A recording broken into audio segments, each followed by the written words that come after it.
হ্যাঁ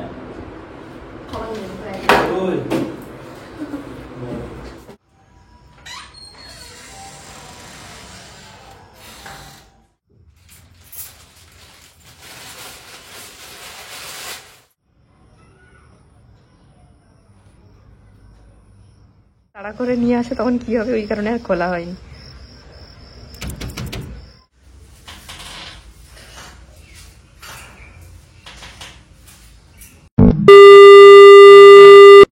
হ্যালো বন্ধুরা, good morning. কেমন আছো সবাই? আমার নতুন একটা ভিডিওতে তোমাদের সবাইকে অনেক স্বাগত।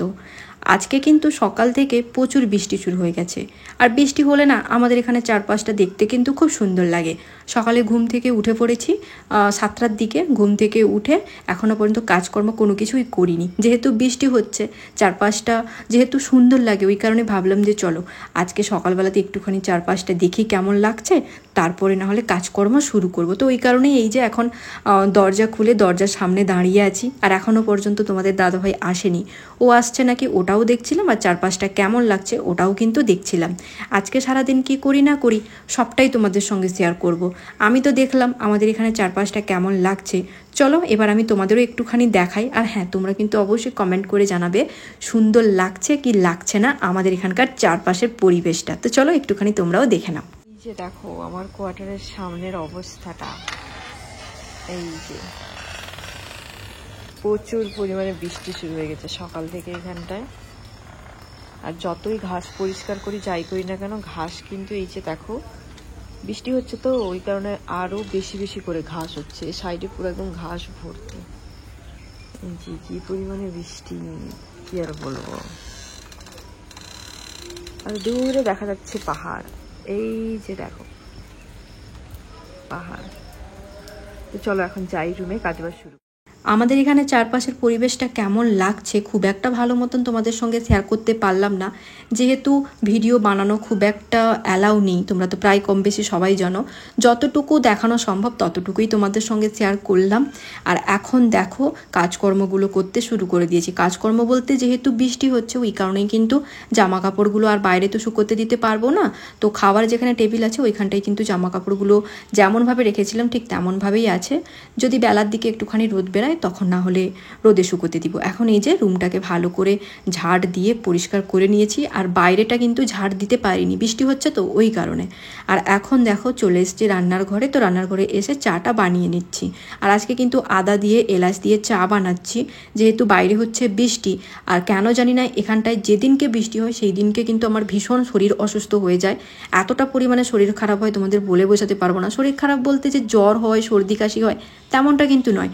কেন জানি না শরীরটা ভীষণ খারাপ লাগে, মাথা ভার ভার লাগে। আর বৃষ্টি হলে আমার ভীষণ পরিমাণে গা হাত ব্যথা করে।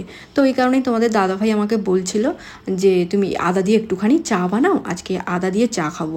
আর হ্যাঁ, ও কিন্তু যখন আমি মানে রুম ঝাড় দিচ্ছিলাম তখন কিন্তু রুমে চলে এসেছিলো। তো চলো দেখে নাও আজকে সকালবেলাতে আমরা দুজন কি খাওয়া দাওয়া করছি। তো এই যে দেখো এখন বসে পড়েছি খেতে। এই যে মুড়ি নিয়েছি, আর আছে নারকেলের বিস্কিট, এটা তোমাদের দাদাভাই আগের দিন নিয়ে এসেছিলো। আর এই যে এখানটায় পাউরুটি, আর ও কিন্তু বসেছে খেতে, খাচ্ছে আর গেম খেলছে। এই যে দেখো, হাই করো। প্রত্যেক দিন সকালবেলাতে কিন্তু আমার বর চলে আসে রুমে 6টা সাড়ে 6টার দিকে। আজকে কিন্তু ও 6টা সাড়ে 6টার দিকে আসেনি, বাইরে হচ্ছিল ভীষণ বৃষ্টি, ওই কারণেই কিন্তু ও 8টা সাড়ে 8টার দিকেই এসছিল।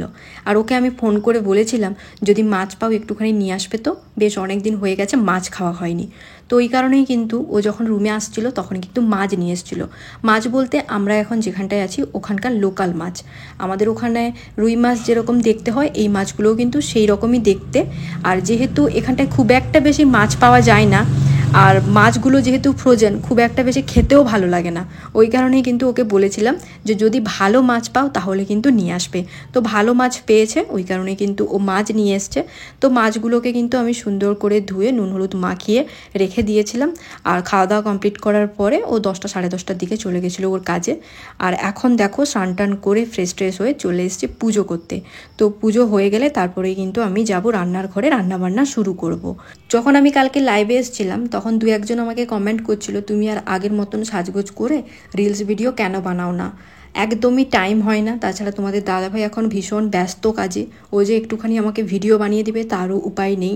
আর সত্যি কথা বলতে কি, স্ট্যান্ডে ফোন লাগিয়ে ভিডিও করতে আমার একদমই ইচ্ছে করে না, ওই কারণেই কিন্তু আর ভিডিও বানানো হচ্ছে না। তাছাড়া কাজকর্ম সমস্ত কিছু কমপ্লিট করার পরে সেজে গুজে ভিডিও করার মতন এনার্জিটুকু পাই না, ওই কারণে আরও মানে রিলস ভিডিও বানানো হচ্ছে না সাজগোজ করে আর কি। যাই হোক, এবার থেকে অবশ্যই ট্রাই করব, কারণ কিছুদিন পরেই তোমাদের দাদাভাইয়ের মানে যে কাজটা আছে বা যে কাজটা এখন করছে একটুখানি কাজের চাপটা কম থাকবে, তো টাইম পেলে অবশ্যই ভিডিও বানাবো। যাই হোক, এই যে দেখো পুজো করে সোজা চলে এসেছি এখন রান্নার ঘরে। তো রান্নার ঘরে এসে যা রান্না করব তার জন্য কিন্তু সমস্ত কিছু রেডি করে নিচ্ছি।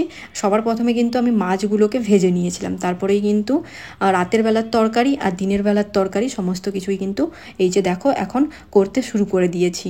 আর যেহেতু অল্প করেই মাছ নিয়ে এসেছিলো, ওই কারণেই কিন্তু ভাবলাম যে চলো এক্ষুনি সমস্ত কিছু রান্নাবান্না করে গুছিয়ে রেখে দিই। তো এই কারণে রাতের বেলা রান্না দিনের বেলা রান্না কিন্তু করে নিচ্ছি।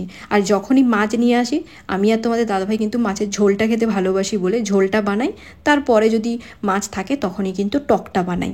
যাই হোক, এই যে দেখো এখন কিন্তু আমার মাছের ঝোলটা প্রায় রেডি হয়ে গেছে, জাস্ট একটুখানি ফুটিয়ে নিব, তারপরে কিন্তু নামিয়ে দিব। ও দুপুরবেলাতে কারা এসছে, এই যে আমার কোয়ার্টারের সামনে কেমনভাবে ঘাস খাচ্ছে দেখো। এই যে এই পাশের বানরটা ঘাস খাচ্ছে, আর এই পাশের বানরটা কোথা থেকে একটা রুটি নিয়ে এসছে সেটাই এখন খাচ্ছে। এই যে দেখো,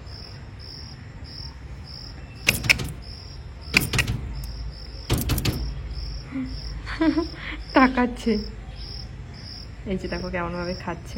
আমি এখন নেটের দরজাটা এই যে লাগিয়ে রেখেছি, খুলিনি, যদি চলে আসে তাড়া করে নিয়ে আসে তখন কি হবে, ওই কারণে আর খোলা হয়নি। কোয়ার্টারে 3টা মাস আসতে না আসতেই বাঙালি না অবাঙালি ভালো হয় সেটা কিন্তু বুঝতে আমি ভালো মতন শিখে গেছি। অ্যাকচুয়ালি একজন আমাকে কমেন্ট করেছিল যে বাঙালিরা কোয়ার্টারে ভালো হয় না অবাঙালিরা ভালো হয়। তো আমি বলবো, নিজে যদি ভালো হই তাহলে সবাই ভালো, নিজে যদি খারাপ হয় তাহলে কিন্তু সবাই খারাপ। সবাই যে ভালো হবে তেমন কোনো কথা নেই, বা সবাই যে খারাপ হবে তেমন কিন্তু কোনো কথাই নেই। মানে আমার কাছে বর্তমানে এখন সবাই ভালো, কারণ আমি এখন যাদের সঙ্গে মিশেছি বা যাদের সঙ্গে আমার কথাবার্তা হয়েছে বা যাদের সঙ্গে আমার বন্ধুত্ব আছে, মোটামুটি সবাই দেখছি এখন ভালো। পরে কি হবে জানি না। তাছাড়া এখন আমি কেরালার একজন দিদির সঙ্গে খুব ভালো একটা আমার বন্ধুত্ব তৈরি হয়েছে, প্রায় তোমরা ভিডিওতে দেখতে পাবে। ওই দিদিটার সঙ্গেই কিন্তু আমি বেশ অনেক কটাই ভিডিও করেছি, ওই দিদিটার সঙ্গে কিন্তু আমার মোটামুটি ভালো একটা সম্পর্ক আছে, ওই দিদিটা খুবই ভালো। তাছাড়া বাঙালি যারা আছে তাদের সঙ্গেও কথা বলি, ওরাও কিন্তু বেশ ভালো। এখনও পর্যন্ত কারোর সঙ্গে কোনো রকমের কোনো সমস্যা বা কোনো কথা কাটাকাটি কিছুই হয়নি, মোটামুটি সবার সঙ্গেই কিন্তু ভালো একটা আমার সম্পর্ক আছে। বাট পরে কি হবে আমি কিন্তু ওটা জানি না। যারা নতুন কোয়ার্টারে আসবে তাদের একটা কথাই বলবো, যখনই কারোর সঙ্গে মিশবে চোখ কান খোলা রেখে মিশবে, আর 10 বার কিন্তু ভেবে চিনতে ওর সঙ্গে মিশবে। আমি আর বেশি কিছু বলছি না, বাকিটা তোমরা যারা নতুন আসবে কোয়ার্টারে তারা আসলেই সমস্ত কিছু বুঝতে পারবে। যাই হোক, তোমাদের দাদাভাই প্রায় বলতে গেলে 2-2:30টার দিকে চলে এসেছিলো রুমে, আর স্নান টান করে এই যে দেখো দুজন মিলে এখন বসে পড়েছি খেতে। ও কিন্তু এখনও পর্যন্ত বসেনি, ফোনে কিন্তু একটা জিনিস দেখছিল আর আমাকে কিন্তু বারবার দেখাচ্ছিল। যেহেতু আমার খিদা পেয়েছিল ওই কারণেই কিন্তু আমি এখন এই যে দেখো বসে পড়েছি খেতে। আর ওকেও বলছিলাম যে ফোনটা রাখো, ফোনটা তুমি না হলে পরে তখন যে জিনিসটা আমাকে দেখাচ্ছ সেটা দেখাবে, এখন তুমি খেয়ে নাও, অনেকটা বেলা হয়ে গেছে। তো যাই হোক, বকা দেওয়ার পরে এই যে দেখো ও এখন বসে পড়েছে খেতে। আর যখন দুজন মিলে খেতে বসছিলাম তখন কিন্তু আমাদের দুজনের মধ্যে প্রচুর পরিমাণে ঝগড়া হচ্ছিল। তো কী নিয়ে ঝগড়া হচ্ছিল বলো তো? এই খাওয়ার নিয়ে, সবজি নিয়ে, ফল নিয়ে। যেহেতু আমি খুব একটা বেশি এটা সেটা খাই না, আর তোমাদের দাদাভাই সমস্ত কিছু জিনিস কিন্তু রুমে সাজিয়ে গুছিয়ে রেখেছে, আমি খাই না বলে আমাকে বকা দেয়। বা যে সবজিগুলো নিয়ে আসে মাঝে মধ্যে কিন্তু আমি রান্না করতেই ভুলে যাই, ওই কারণেও কিন্তু আমাকে বকা দেয়। তো সবজিপাতি আর ফল নিয়ে আমাকে একটুখানি বকা দিচ্ছিল, ওই কারণে কিন্তু ভাবলাম যে চলো তোমাদের দাদাভাইয়ের সঙ্গে ছোট্ট খাট্ট একটা প্র্যাঙ্ক করা যাক। তো ওই বিষয়টা নিয়ে কিন্তু আমি ছোট্ট মতন একটা প্র্যাঙ্ক করেছিলাম। তো চলো তোমাদের দাদাভাইয়ের কী রিয়াকশান ছিল তোমরাও একটুখানি দেখে নাও।